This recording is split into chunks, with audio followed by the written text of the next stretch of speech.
The USA, the land of the free, the home of the brave. Those three letters represent our friends, our neighbors, our families.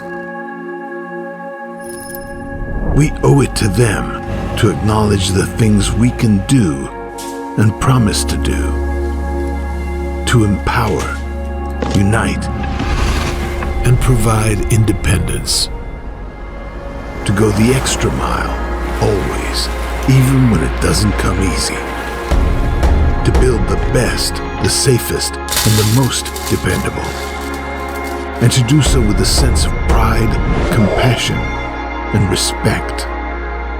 We owe it to them to wear those three letters like a badge of honor, because we aren't just Rampit.